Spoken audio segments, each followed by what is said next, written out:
heard the expression having too much of a good thing? Well, that's how I feel right now about this college football playoff expansion debate going on with the Big Ten and with the SEC. I love college football. I think it is the best sport on the planet. I think it's the most entertaining. There are so many variables that go into it, and I find that it is so much fun. But like I said, there is too much of a good thing. And I thought that the expansion from going from 4 playoff teams to 12 was a very good move. Now, you're starting to get teams in there like JMU, like Tulane, who seemingly don't really belong. Let's be honest. They didn't deserve to play on that same field as Oregon and as Ole Miss last year.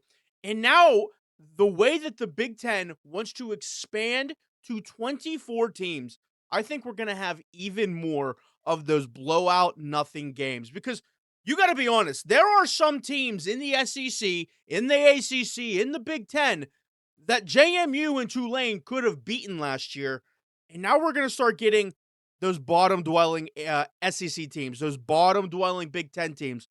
So I want to talk about why we are getting to this point of we're probably going to have a 2014 playoff. I want to talk about the process to which how we're probably going to get there, and again my thoughts and how I actually feel about a 2014 playoff. But you already know I feel that it's a little bit of a good thing, too much of a good thing, and I think that it is going to be a nightmare, an absolute nightmare. So let's talk about it. Hey guys, before we break all this down, I want to give a big shout out to Chalkboard. They are our new company that we're working with here at Hail Mary Media. And if you guys could, please check them out and sign up using the code HMM. When you do, you're going to get yourself a 100% deposit match plus a free point 0.5 pick. Yeah, Chalkboard is just awesome. I have been using it every single day. I've been on apps like Underdog and Sleeper, but I very much like Chalkboard because in my state, I can do anything. You can do regular bets, you can do player props. Where when I was on Underdog, I couldn't do all that. On Chalkboard, you absolutely can. I want you to check it out. It is the best of both worlds for a sports book and a player prop app put together. Check it out if you could. Code HMM. Get yourself a free 100% deposit match and a free point 0.5 pick as well. So as of 2026 and 2027 for next season, we are staying at a 12-team playoff. But there has been internal discussions between, let's just be honest, the two biggest mega conferences in all of college football, the SEC and the Big Ten, and they are discussing putting playoff expansion on the table. Now, the SEC said that they want to go to a 16-team playoff. And with this, there would be 5 automatic qualifiers, there would be 11 at-large bids, and the top 2 teams would have bye weeks. All the games would be played in early December. You would have your campus rounds, you would have your bowl games, and that seems okay to me. While I still think 16 is too much, 24 would be insane. And the Big Ten said that they would entertain a 16-team playoff if by 2029 we would have an expansion to a 24-team playoff. And there have been leaked graphics about what that would look like. So I will put the graphic right here in the video so you could check it out. As you can see, it is a 23 plus 1 type of graphic. And here are how the bids would go by conference. You would have 7 SEC teams, you would have 6 Big Ten teams, you would have 5 Big 12 teams, you would have 3 ACC teams, then you would have either 3 independents or group of 6 teams. Those two are combined. And then you get the plus 1, which is a group of 6 team getting another team in there, kind of like the Tulane or the JMU of last year. So again, basically how the Big Ten would want this to happen. This year would be a 12. Then we would move on to 2027, 2028. That is when we would do a 16-team playoff. And then the next year, the Big Ten says, if you want to do a 16, the next year we're going to a 24-team playoff. If we go to 24 teams, the Big Ten is recommending that we completely eliminate conference championship games across the entire sport. And I know that there are a lot of people who are going to be very upset by that. Now, I do understand the reasoning for it.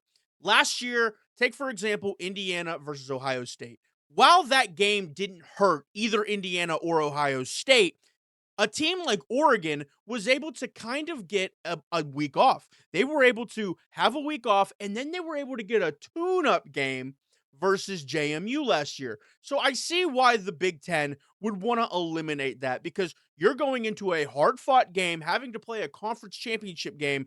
Then, if you are like Ohio State and Indiana, you have a bye week and you don't get a tune-up game. You immediately have to play a team who played the week prior. So you're sitting there for 2, 3, 4 weeks sometimes, completely rusty, not ready for football. And then in the case of Ohio State, let's be honest, they got hit in the mouth by Miami, because Miami, they weren't ready for their defensive line. They weren't ready for their offensive line. Miami came at them hard. Now, Miami overall was a better team. I'm not going to say that, but Ohio State may have played better had they had a tune-up game before that Miami game. Now, also with this 2014 playoff, the top 8 teams would get a bye week. The first round would be on campus, and then you would also have an extra week of games being on campus, which I actually like. I think the more on-campus playoff games we can have, the better. I do think that the playoff format, once you get down to like the final 4 teams, or sorry, the final 8 teams, that is when you should be doing the games where they are on a neutral site. But everything else, I like the idea of playing it on campus. I feel like if you are a top seed, you have earned the right to play in front of your home fans. You know, you are a team who is ready for that type of weather. You get your own type of environment, and say that you're a team that isn't used to playing in the cold and you got to go up to play Michigan and Ann Arbor. Hey, you got to play better in the regular season then.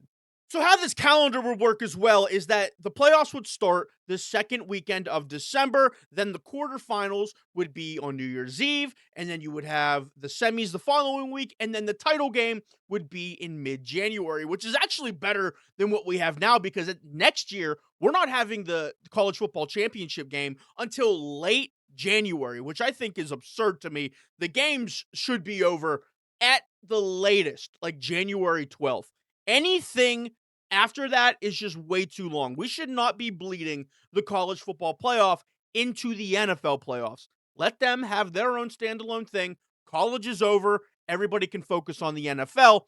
So I do like this idea.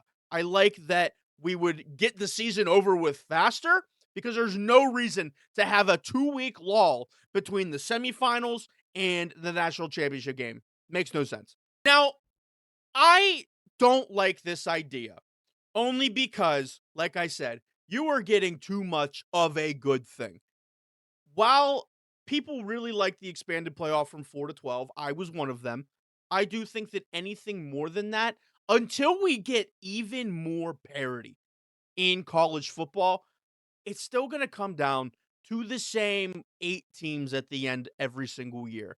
And I get that that is just how college football is, and kind of how it always will be.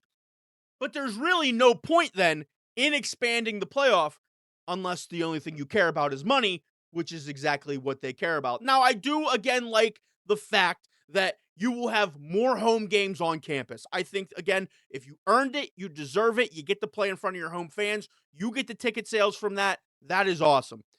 I don't like the fact that we're taking away conference championship games. I think that there is a better way to have conference championship games and then have teams who are going to be in the playoffs have to play another game. So they're not getting a week off and then a tune-up game, and then they're ready for their first real test in the college football playoff. I did like what John Gruden said. If you don't know, I will link his video. John Gruden had an awesome video about how to fix the college football playoff with these tune-up games. I like that. The biggest winners and losers from all this. So the big brands right now, there is much more margin for error.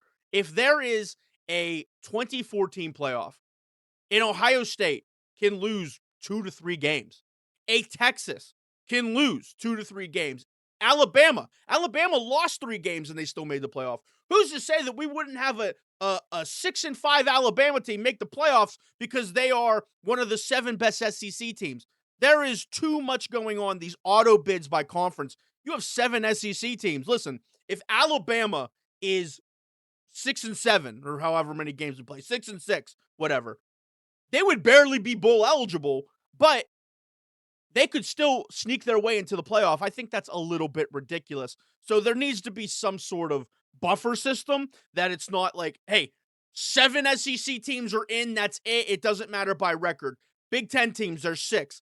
And again, I just feel like it shouldn't be an auto bid at that point. I feel that we should just do, hey, if we're doing a 2014 playoff, here's the 24 teams. That's it. That's how we do it. It's not auto bid by conference. So, say for example, the ACC has no teams in the top 25. They are all terrible. They don't get a team that year. You have ample opportunity to make it to the college football playoff, and if you don't, you don't. That's just how it works. But that is just my opinion and my take on this right now is that 24 teams is a little overkill. Now I know that they want more money. I know that I know that bowl games are dead, but college football playoff bowl games are fine. And that's what they're aiming for. You can have BYU versus Houston. That would probably never ever be a playoff game ever. But if you market it as a college football playoff bowl game, people are going to watch. But if you have Vanderbilt versus Virginia as the Duke's Mayo Bowl, no one's going to watch. But if you have Vanderbilt and Virginia as a college football playoff game, people will watch. I get it. More stakes to these games, to these bowl games, but in the end, I think it's too much of a good thing. So, let me know what you guys think about this move that the Big Ten wants to do, moving from 4 teams to 12 teams to 16 teams, all the way up to 24 teams. And who knows, by the end of the day, we're going to have a March Madness style 68 team bracket with playing games and just absolute madness, and every team that has a pulse will be in the college football playoff. And guess what? At the end of it, it would still be the same 8 to 6 teams. That's just how it goes in college football. Let me know what you guys think about this move by the Big Ten. Do you think we will actually get to a 24 team playoff? I know it sounds crazy. I know if you tell this to somebody 5 years ago, they're like, what are you even talking about? You were on the most drugs possible. But here we are. This is where we're at in college football. Let me know your take about all of this. Make sure to follow us on all of our short form platforms if you guys could. TikTok, Instagram, Facebook, YouTube Shorts. Thank you guys so much for helping us get over 8,000 subscribers. We're on our way. We're trying to get to 10,000. We could do that soon. That would be pretty sweet. Enjoy your day, everybody. Check out Chalkboard Code HMM. Yeah, have a beautiful day. I will see you all in the next video. Peace.